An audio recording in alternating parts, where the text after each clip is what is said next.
Hey, how's it going? My name's Rob Dominguez. I'm the Director of Education Technology at the Altamont School in Birmingham, Alabama. This video today is just to show you guys a little bit about what we're doing to prepare for the possibility of any disruptions in our learning due to the coronavirus. Thanks to the tools that we have access to through Microsoft and Office 365, we've got a lot of great choices to make sure that we don't lose too much when we're out due to any possibility of corona affecting us in our region.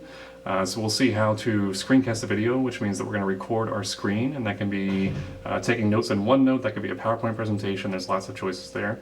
We'll see how to post that to Microsoft Stream so that we have access to it being hosted somewhere. And then we'll see how to actually share that with students using tools like OneNote. So let's go ahead and jump right into it.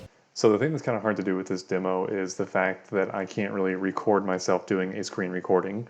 So there's some things that I can point out in terms of how the content's going to be posted, how it's hosted, and then how it's distributed. But the actual recording itself is going to be hard to show. So what I've done, I'm just on my desktop right now, and I'm going to bring up just a few photos that I have. So this is obviously PowerPoint.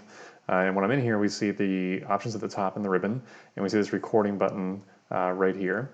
When you click on this, it's going to bring you this series of options that comes up, and we're going to choose the option that says screen recording.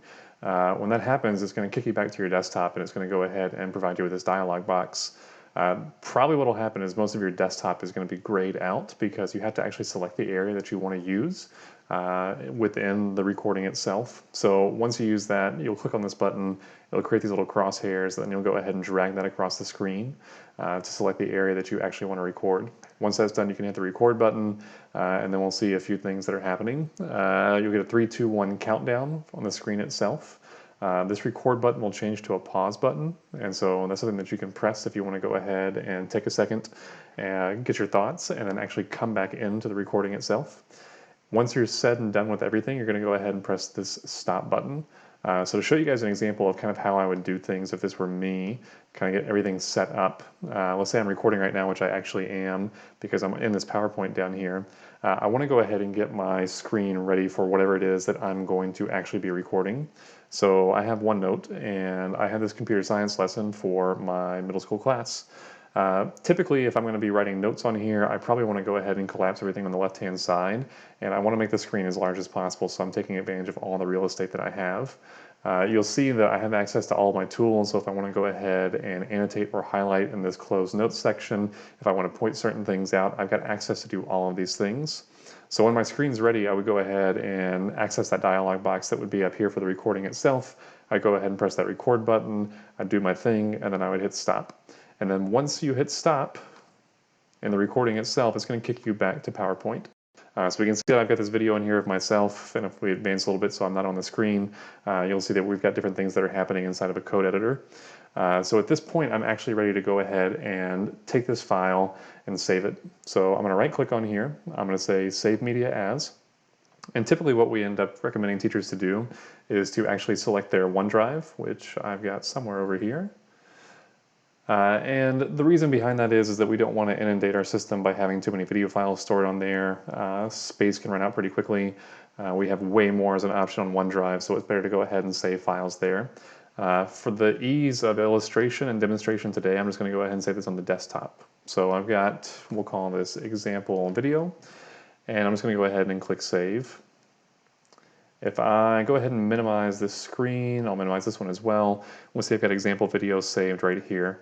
The great thing is that I can go back to PowerPoint now, and if I wanted to, I could go ahead and close this, and it would ask me if I want to save or not. You don't need to save the PowerPoint itself because that video is now already saved as a separate media file. So you're really all done with PowerPoint at this point. If we're going to go ahead and move on to the posting portion, which is actually uploading these videos to Microsoft Stream so we can then distribute them to faculty or to students later on, then we're going to go ahead and open our favorite browser. And I've got two tabs open right now. I've got just my portal, and then I've got Microsoft Stream. So I got to Stream by clicking on the tile here within the listing of all the applications that I have access to. And when I come in, I want to choose this Create button right here. I want to choose the Upload Video option, and I get this nice little interface that if I just move my window out of the way, I can go ahead and drag over the video that I want to use and let it go, and then it'll go ahead and start uploading the video itself. Now, obviously, I'd want to name this something more descriptive than example video, and I would want to give an actual description that students could use to know what the content of the video is. The big thing that we tell teachers to do is to go to the Permissions tab, and make sure that this box is checked. Allow everyone in your company to view this video. The reason behind that is depending on how certain data is synced from your student information system, it may be that some students have certain permissions or certain roles that are different than others. So we want to go ahead and make sure this is viewable for everybody in the organization. That way students have unfettered access to actually viewing the material that you're putting out for them. Once everything is said and done, you'll click this publish button and it'll go ahead and notify you that everything is getting uploaded. I've already done this, so I'm actually going to go over to this button that says My Content, and you could do the exact same thing once you click that publish button, and then click on this button that says Videos. So it'll show all the different videos that I have that I've actually posted, and you can see this one is still actually processing that we just dragged and dropped a second ago. But this is the one that I would actually use with my students. So I'm going to go ahead and click on these three little dots right here and choose the first option that says Share. The link that's generated is accessible, because we checked that box earlier, to any person in our organization. So depending upon what your method of communication is, you could easily go ahead and copy this link and then paste it into an email, send it out to your students. If you have an LMS that you use, like PowerSchool, for example, which people in our school that are not in the one-to-one program use, then you could go ahead and copy that in as an announcement and then distribute it to students that way. Alternatively, you could put it inside of Microsoft Teams and go ahead and post it numerous ways within different channels or as a little tab at the top as well.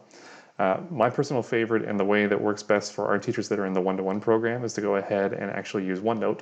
So if I have this example lesson that my students are working on for functions, over here on the right-hand side, I'm just going to go ahead and paste that link. And it's going to go ahead and load Microsoft Stream, essentially a tunnel to that video right there within the page. So now students could watch the video over here. They could take any notes they needed to over here. The one piece that's kind of missing from all of this is how I could assess students with this. So if I jump back over to my browser, I'm going to go into Microsoft Forms, and I've actually got a form that I've already created for this particular lesson. So as soon as they load, I'm going to go ahead and click on this quiz that says Data Types. I'm going to click on the Share button, and then click Copy. If I jump back over to my notebook, I'm going to go ahead and paste it down here. And that form will go ahead and load. And you'll see it says that it's already been submitted because I've actually taken it myself already, but a student would see a nice new blank quiz for them. I've also set up the feedback on here to be automatic, so depending upon the multiple choice responses or the short answer responses that students give, the grading is going to be done automatically.